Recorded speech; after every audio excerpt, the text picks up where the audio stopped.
You ever see those videos of the pros where they're flying their quads and diving buildings and all these extravagant places? Well, we don't have that everywhere. So, and some people just can't afford it. You know what I mean? So, let's talk about that and talk about what it's like to actually be a amateur pilot. You know, someone that's doesn't have $1 million and all this crazy gear. So yeah, let's get into today's video.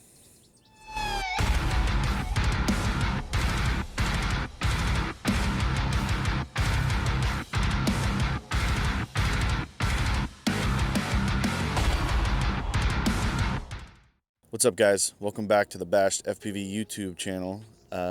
Today I'm going to be talking about what it is to be an amateur FPV pilot and legitimately be an amateur. Like all these people online, you see them have this all extravagant gear and, you know, the best of the best and all this insane, you know, technology and things, and they just know exactly what to do, how to tune their drone and all this expensive stuff. It's like, I can't afford any of that stuff, and I'm sure a lot of you can't either. And it just doesn't make any sense to show out let's just say a $10,000 FPV system when most of us can't afford that stuff. So I'm going to talk about like the basics of FPV and how to enjoy it, even though your footage isn't amazing, even your footage isn't just like the freaking best thing you've ever seen. It doesn't compare to the guys that are online with crazy 4K HDR footage. You know, I don't do any of that stuff. My footage doesn't look anything near that stuff, but I enjoy my footage. I enjoy what I get out of it. So yeah, it's just one of those things that people kind of have a skewed reality on FPV, and it sucks. You just need basic gear. You need the budget of the budget stuff. You know, when I switched over to HD, that was me saving up for a long time to get to that point. I didn't just go out and buy the first HD gear. I looked at all of the options that we had. I looked at everything that was around me. I said, you know what? I don't need to go spend $700 on a pair of goggles. That's absolutely ridiculous. I get a great visual for my $200 pair of goggles that I saved up for. It just doesn't make sense why I get why they sell it, but it doesn't make sense to why they, push this stuff so hard on people. It's like, we can do this on a budget. And the fact that they came out with goggles that are that cheap, that are like HD and actually have really good quality is pretty cool. I like that. And there's a lot of other systems that are coming out that are a lot cheaper. I know this new open source OpenIPC or whatever they call it system. I don't know if it's going to be great. From right now, it looks like it's not anywhere near where these other systems, Walksnail and DJI, are, but we're out here, and someone's going to need to use it. You know what I mean? Someone doesn't have the money. At $100 for the camera, that's an insane deal. And yeah, you can't fly all the way out to freaking Narnia with those, but you can go around and I don't typically fly miles at a time. I fly 100 feet, 200 feet. I don't go insanely far. I don't trust it. I still don't trust my gear. But yeah. And the other thing is like these people that are doing these crazy dives, these crazy holes, these crazy insane stuff, and they're diving these gaps. They're risking everything on their quad is because they can afford that. I can't afford that. That's why I don't take those risks. I crash my drone here and there. I crashed my big drone, as you guys saw in the other video, and it destroyed that thing. And I can't build another one of those. I just can't. Let me rephrase that. I can build another one. I'm not willing to spend the money rebuilding that and, buying new this and that, spending all this time on it. And then I'm not good enough as a pilot, so I'm probably going to crash it again. That drone did 100 miles an hour. That is insane. That hits anything at 20 or 30 miles an hour or over, it's going to break something, and I can't afford to replace that again. So this is where we're at. And that's why I chose the drone that I chose, and that's why I chose the gear that I have, is because it's very cheap and it works well for what I have. If you have the money to spend $10,000, go for it. That's totally fine. I just don't. And I know a lot of people don't. But my footage shows that I don't have the best gear. I don't have the best this, but I'm getting the most out of my gear. I'm getting the most out of my camera. I'm getting the most out of everything. So I'm trying to, explain that, like, it's not about, the fun of it is not about the gear and having the best and the most expensive. I would love, I mean, if someone donated me, you know, all this crazy gear, yeah, I would freaking use it, but I would be so scared to lose it. I was so scared to drop it or break it or fry it in some way, shape, or form, because that's another thing. When you're building stuff, things fry. Things go up in smoke because you've wired something wrong, or, you know, something's faulty on that piece. So it's one of those things that I just don't have the money for that. So yeah, I'm gonna do a little bit of flying here. I'm sure you'll see that in the video. And just, you don't need to fly these extravagant places either. I'm at a freaking park. It's a giant park. I mean, don't get me wrong, it's huge. My drone is not going to cover all the ground on this park because, I mean, it can. It's just not a 100-mile-an-hour drone anymore. It's not this crazy fast thing, but I'm just going to buzz around the area and, you know, enjoy it. I haven't flown in a long time, probably a month and a half. Well, I flew about a month ago, but I just taken some time off because it kind of gets to that point where, like, you get bored. Not necessarily bored. It's more of like you get lazy and you're like, you know what? I don't know if there's anywhere for me to fly. I don't really have the urge to go explore. Because I've already explored my current location. I've already explored pretty much everything around me, and I don't know, I get bored. And I'm sure a lot of you guys have that problem too, and it's really has to do with location. If you live in a giant city like New York City or San Francisco, which you're not allowed to fly drones in San Francisco or New York, but, you know, we're out here, we do that. And, you know, if you have all of that location and all this brand new resource where you can go explore all these areas, yeah, you probably are way more into it, way more willing to spend so much time getting things going and going out and find a new spot and fly it because it's interesting. And friends have to do a lot with it.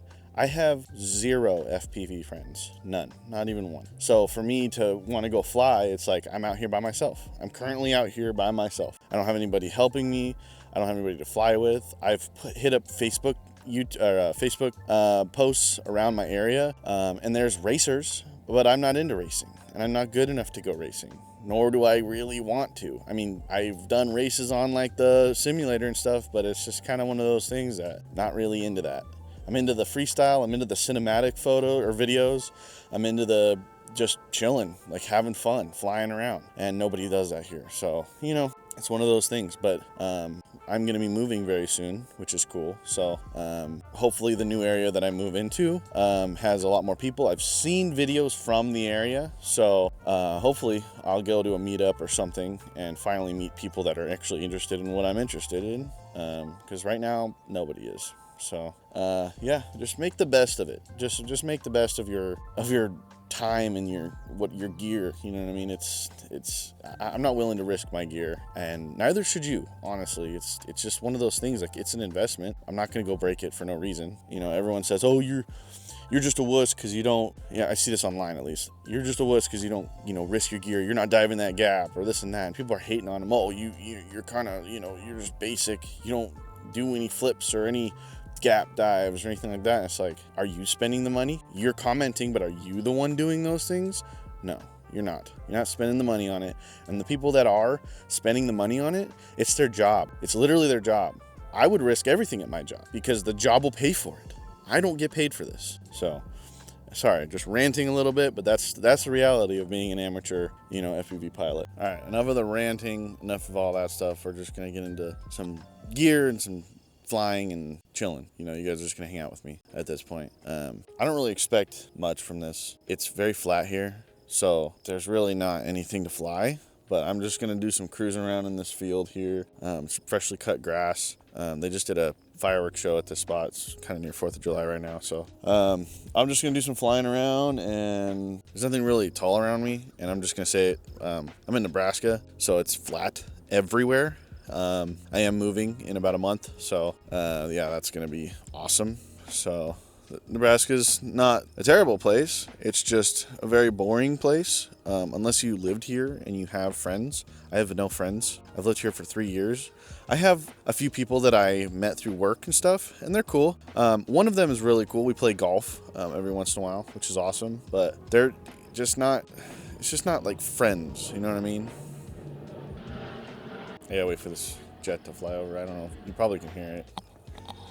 I feel like FPV is almost required to have friends to do it. I don't have any of those, so it's one of those things. When I was in, I moved from California. I lived in Idaho, but I didn't really fly in Idaho. I didn't know about FPV back then. I don't think it was really a thing. I know drones were a thing, but the actual FPV itself was not really a thing back then. Moved to California for a while, and I got introduced to it. I started FPV. When did I start FPV? My father was the one that got me into it. And he saw a video about some dude flying and diving these buildings and stuff. His name was Mr. Steele. That was the first couple videos he saw. And Mr. Steele's a great pilot. He's a little cocky sometimes, but as a pilot, he's insane. He's also an electrical engineer. And he has a ton of background in that, which I don't, and probably you don't either. People that have those degrees are able to build things and understand things that, like, right off the bat. And I got FPV right off the bat, but I didn't really get, I didn't really understand how the electronics worked and things like that. So tuning, back then you had to tune your quad every time. Like, when you built something, you had to tune it. It comes zero. Like now, you can plug in Betaflight, flash it, make sure the motor's spinning the right way, send it. Like, you can go out and fly immediately, and it flies beautifully. The quad flies right out of the box. And in fact, that's what this thing does. Like, I flashed firmware onto this and made sure the motors were spinning the right way, and I didn't tune it. I can sit there and, fly it up and do things and adjust it on the computer and back and do it on the computer to make it, like, absolutely flawless. But, like, I just want to enjoy flying, and, it's just too much work. Like, it just doesn't make any sense, and it flies great, so it's not that big of a deal. But these guys understand it to the point where I never will. I might get good at it or whatever, just practice, makes perfect or whatever they say, but you're never going to be perfect. It's just not the thing.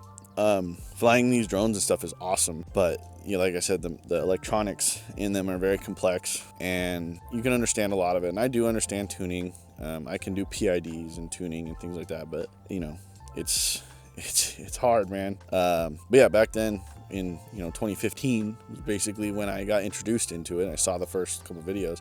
I had one of those little tiny whoops, the little shitty tiny whoop, basic whoop, and yeah, it was like one of those things where I was like, holy crap, this thing's sick. I had the analog goggles and all that, and I had no idea how to fly. I barely could fly. I played video games and a lot, and I just sucked at it. And then I finally was like, you know what, this doesn't fly well. And they flew terribly out of the box because they had their own tune and all that stuff. Terribly. They had no power. They were brushed motors, little tiny brushed motors, and it would hover, and you can fly, but you're hitting things. There's no power to get out of stuff. The whoops now are just insane. Like, I mean, 50 times better than what we had. This back then would barely fly, barely keep itself in the air. And now I'm ripping this thing like I would a 5-inch, powerful quad. But, that's how it was back then. And then I ended up getting my first, but back then I had my 5-inch that I built.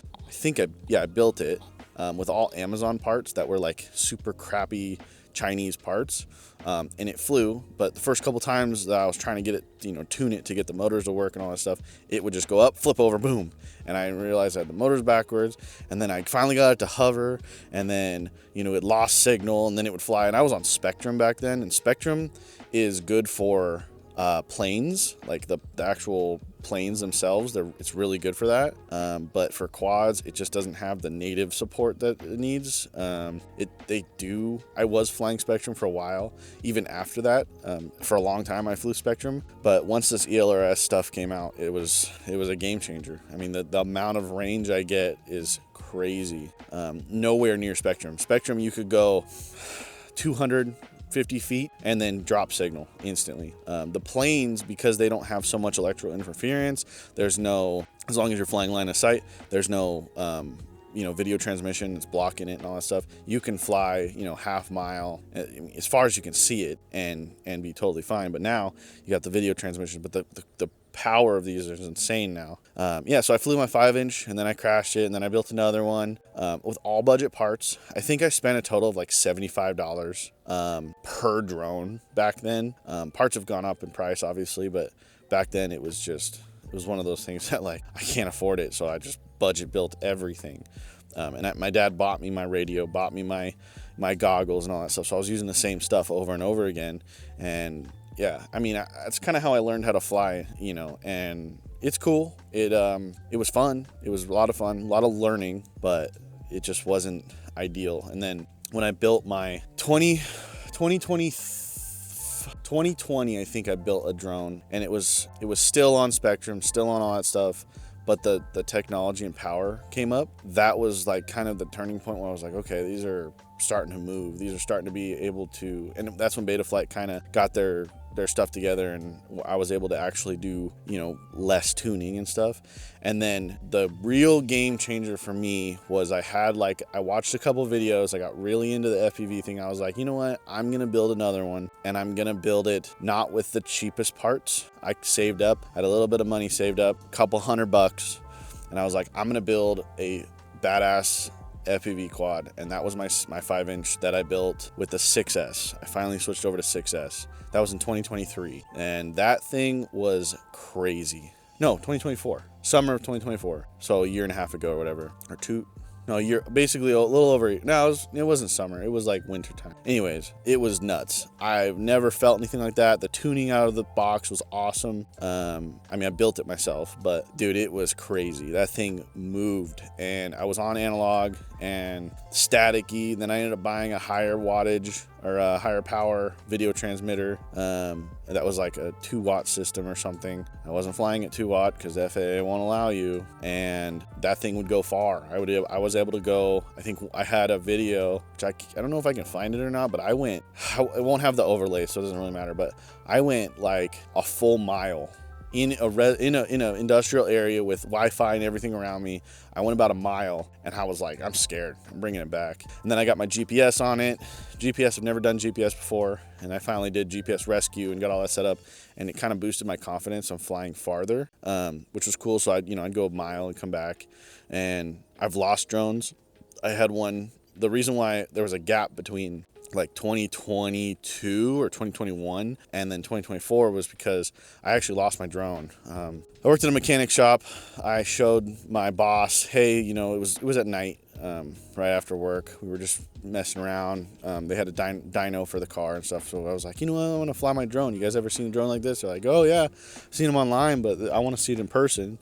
So I ended up flying my drone at night, and I flew it up, right, kind of show them the power, and I lost sight of it. So I let off to I didn't want it to hit the ground, but it was a little bit breezy. It's a little more breezy than it is today. And man, that thing, I heard it, and it started getting quieter. I'm like, I have no idea which it's facing, nothing. And it ended up flying into some industrial area, like a couple 100 yards out, and I have no idea where it went. It's gone. I looked for it. I had my DJI drone. I went out and flew, and that has GPS, so I knew where it was on the map and all that. And I just looked everywhere. It was lit up over there too. I just have no idea where that thing went. So there was a gap between that time. Then I got my 6S quad, and it changed it for me. It changed the whole vibe of what I wanted to do, how I wanted to fly and whatnot. And so when I crashed the 6S drone, I already kind of made this video, but that was like, okay, what really do I want? I like diving stuff. I like, flying freestyle, but I also want something that can be cinematic, because the 6S drone could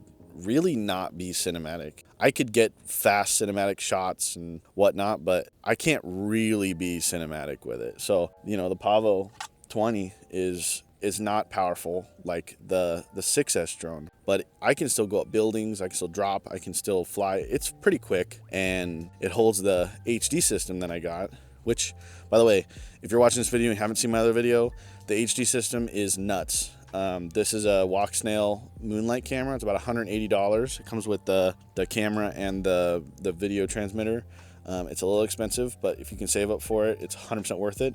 And then I have the Walk Snail Goggles L, and they're, I think they're like still $200. They might be $300 now, but at the time they were $200. It's crazy. The game changer of game changers. Like going from analog to digital I was expecting it to be better for sure, because I've seen the footage from it, but in the goggles, it is night and day. Like absolutely night and day. And I've seen people do, they have pretty good cameras if you spend a lot of money on the analog stuff, but it's still not even close. And everyone says, oh, there's lag. I play competitive first-person shooter video games, Counter-Strike, Call of Duty. I don't really play Call of Duty anymore, but Call of Duty and things like that. I've played these games where like the milliseconds is where you need a reaction time, and I don't feel any lag in this. So I don't know what people talk about when they say, oh, there's a little bit of lag. I mean, you have to be a pro to understand the lag. There's no lag to me in any way, shape, or form. Compared to analog to this, there's zero lag. So if you were wondering, that's what it is. There's no lag. Get the HD system if you can afford it. If you want to go analog, if you're building your first quad, whatnot, go analog. Just see how it is. I just had a bug fly in my mouth. That was disgusting. If you can go HD, 100% go HD. It's phenomenal. But yeah, now we're here and let's do some flying. Sorry that it was long and my rant and stuff, but that's what the information people want to hear, and that's the information I never got when I was flying.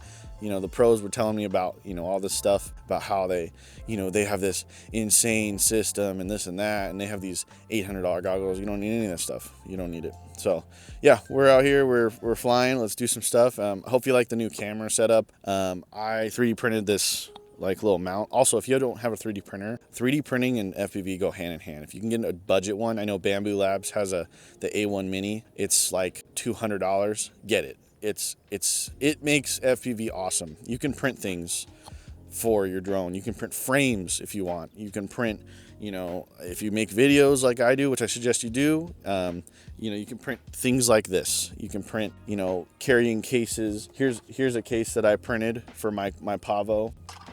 Here's a carrying case for my Pavo. It sits right in there. There's batteries in the bottom of it. It's got latches. That thing cost me like, $1 to make, if that, in filament. So maybe $2 in filament. And I use it like religiously. Like put my drone in there every time. And I've had, situations where I threw my backpack in the back. We're going on a trip and my lady accidentally drops something on my backpack, and I don't worry about it because my drone's not in there unprotected. It's just protected. So if you get a 3D printer, 100% worth it. It's awesome. It's not hard to do anymore. You can just drag and drop into the slicer program and then hit print, and it prints it out. And they've come a long way. When I started 3D printing for the first time, I had an Ender 3 and it was terrible. I literally had to wait hours and hours, sometimes days, for my prints to come out, and most of the time they would fail. And I had all my settings right. I really spent hours and hours and hours, trying to get this all right, and it just wouldn't work. So yeah, 3D printing is awesome. So I suggest doing that as well. But yeah, if you're here to make videos, or if you want to make videos while you fly, it's pretty easy. It's fun. I enjoy video making, or whatever this is, cinematography or whatever. I have a little bit of experience in it. I never did anything professionally. None of this. I've never done any of this professionally, but I have a nice full frame camera that I am using now. I was starting on my phone. That was the first videos, was on the iPhone. iPhone makes great videos, and you don't need all the expensive stuff, but I had this available to me from back when I did photography for cars and stuff. So, and then I bought these little mics for, I think they were $60 or something, and they sound great as long as you get your settings right and you get the right cabling and everything. This is right into the camera. So yeah, but everyone can do it. Everyone can do it. And even if you have a minimum wage job, I do not have the best job right now, and that's technically why I'm moving. So I'm going to be getting a far superior job. So you'll see probably my FPV gear get better.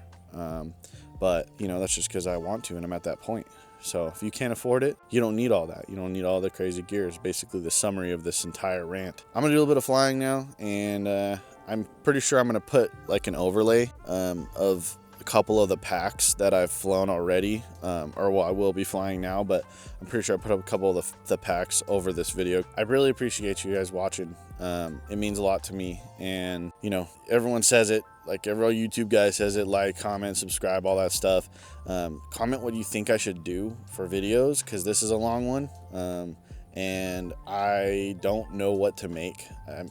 I'm lost in ideas. I'm lost in ideas for making videos. I just don't know what to make. All these videos that I've made so far are just like random inspirations on videos, and where I'm at right now, I can't really make any. Not that I can't, I don't know what to make. I don't know what videos to make. There's not a lot of places to fly here that are cool, that are awesome. It's mainly parks, flat stuff. There's no elevation, there's no mountains. There's small trees like the one I'm standing in front of, things like that. So it's kind of hard for me to make videos. It's really uninspiring. And a lot of this is all inspiration. I watched a couple of videos before I made this video, and I knew I've been trying to make a video for a while. I want to put out regular content, but like, I don't know what to make. So if you have any ideas, drop it in the comment section. I will absolutely respond to it. It might take me a little while, because it's one of those things that, like, if I get to it, I get to it. I have other things going on in my life, especially moving. So, but I will respond to it 100%. And, you know, we're at this point where I need to start making, you know, content, and I like making content. It's fun. This is not a job for me. This is a passion project. So yeah, I really appreciate you guys watching. Like, comment, subscribe, like I said, and the likes will help me get exposure. I think that's how it works. Subscriptions will let you, you know, see my videos in your feed, and then if you hit that little bell, I think will notify you about the videos I'm gonna be dropping and stuff like that. So if you want to do that, you can. If not, it's whatever. You know, this is a free platform. So yeah, I really appreciate you guys watching. It's awesome that I get to do this stuff, even on a crazy budget. To be honest, I make almost no money. So yeah, it's awesome. And if you're really into it, do it. Just do it. What are you waiting for? There's tons of videos out there, including mine on you know, flying and things, and just, you don't need to be the best pilot, is basically what I'm getting at. You don't need to be the best pilot. You don't need to be the most money-making person in the world. You don't need to be a billionaire or anything like that. So yeah, just have fun. Have fun with it. So thanks guys for watching, and I'll see you guys in the next one.